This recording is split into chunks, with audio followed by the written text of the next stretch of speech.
Welcome to I Love the Library. I'm Danelle Haspel and I'm one of the reference librarians here at the Detroit Lakes Public Library. Today I'd like to talk to you about eBooks Minnesota. I took a seminar and learned a lot about them. It started out as a 2-year pilot program, and it's actually through the Department of Education, and they actually purchased titles of electronic books, and right now they have 4,500 titles, and those titles aren't going away. They actually own them. So they're for Minnesota residents. You have to have a device, of course, in order to get them, but you also have to have an ISP that's a Minnesota ISP, because they want it specifically for Minnesota residents.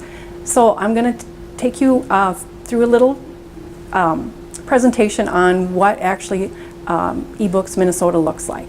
So in order to get the eBooks Minnesota, you have to have the app, and it's Biblio Board Library app, and it's completely free for you to download on your device.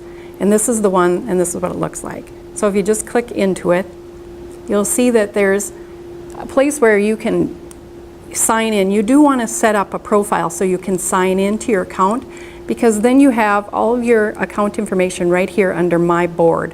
So you can save your favorites, and you can actually use bookmarks. And that's really a nice feature, because we all get interrupted while we're reading our books. So then you just hit the little ribbon and it bookmarks it, and it saves that. So it does make sense to set up a profile.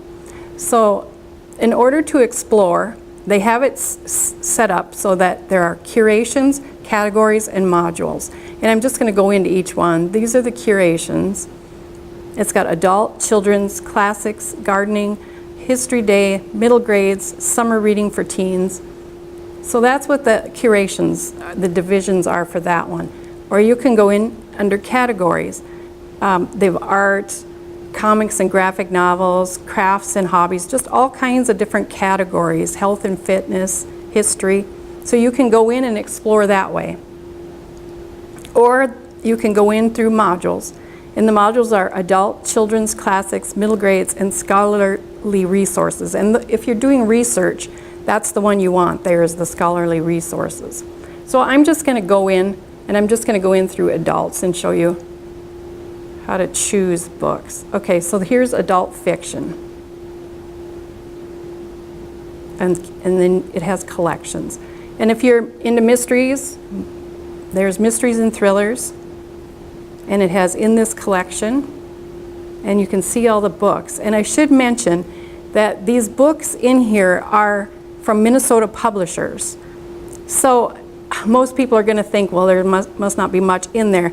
But I learned in that seminar that New York is first for publishing, Chicago is second, and the state of Minnesota is third, which really surprised me. So there is quite a bit in here for you to find. And I'm just going to go into one of these books. And this is The Disappearance of Sherlock Holmes, and then hit read. And the book comes up.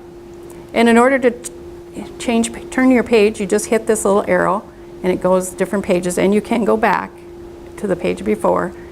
And if you need to make it bigger in order to read it, you can hit this one, and then you can make it smaller. Here's the bookmark right here. It looks like the little ribbon, and there is a place here for taking notes. So if you are doing scholarly research, that would come in handy right there. eBooks Minnesota are completely free for you to use, and I know this has been a very fast little presentation, so if you need more help, go ahead and call the library at 218-847-2168 and ask for Danelle, and I'd be happy to show you not only our own digital books in our digital library here at the library, but also the eBooks Minnesota books.